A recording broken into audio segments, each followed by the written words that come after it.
আচ্ছা, আপনি বলুন যে আপনার কি কি সমস্যা হচ্ছে। সমস্যা হচ্ছে কিছুদিন পর পর এই পাশে ব্যথা, পাশেও ওই পাশেও প্রচুর ব্যথা হয়। তো ব্যথার মেডিসিন খেয়ে খেয়ে দেখা যায় যে ব্যথাটা কমে।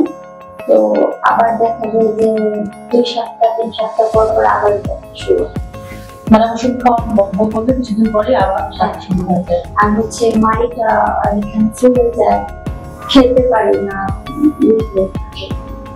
আচ্ছা, আপনি তো একটা এক্সরে নিয়ে আসছেন। হ্যাঁ, তো এক্সরে আমি দেখেছি যে আপনার দাঁতটা উঠে গেছে অলমোস্ট, বা হচ্ছে যে মাড়ি দিয়ে ঢেকে আছে।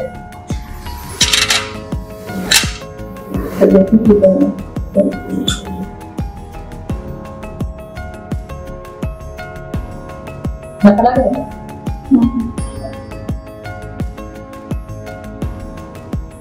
লাগে না?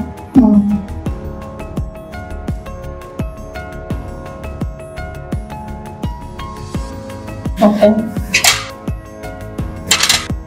আপনার শুধু মাড়ি দুটা কেটে দিলেই ব্যথাটা কমে যাবে। এই মাত্র আমি যে পেশেন্টকে দেখছি, উনি আসলে আত্মঘাতী সমস্যা হচ্ছে। আত্মঘাতী কি? আত্মঘাত হচ্ছে আপনার দিকে সিচুয়েশনের মধ্যে মাড়ির শেষের দিকে 4টে দাঁত ওঠে, উপরে দুটো নিচে দুটো, একে আমরা আত্মঘাত বলি।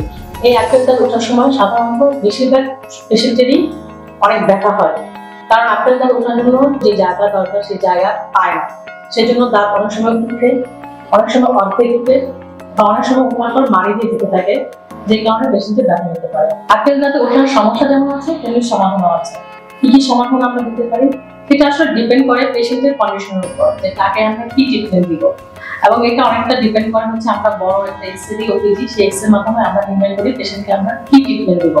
প্রথমত আমরা যদি এক্সরেতে দেখি যে পেশেন্টের দাঁত পজিশন ভালো আছে, কিন্তু মাড়ি দিয়ে ক্লিনিক্যালি মাড়ি দিয়ে ঢেকে আছে, সেই ক্ষেত্রে আমরা শুধু মাড়িটা কেটে দিই। এটাকে বলা হয় কপালকুলেক্টমি। এতে পেশেন্টের দাঁতটা ভালো থাকে। আর যদি দাঁত অর্ধেক উঠে বা পাশের দাঁতকে আক্রান্ত করছে, তাহলে আসলে ওই পাশের দাঁতে ক্যাভিটি হওয়ার সম্ভাবনা থাকে। সেই ক্ষেত্রে আমরা আসলে ডিসিশন নেই দাঁতটা এক্সট্রাকশন করবো বা ফেলে দিই।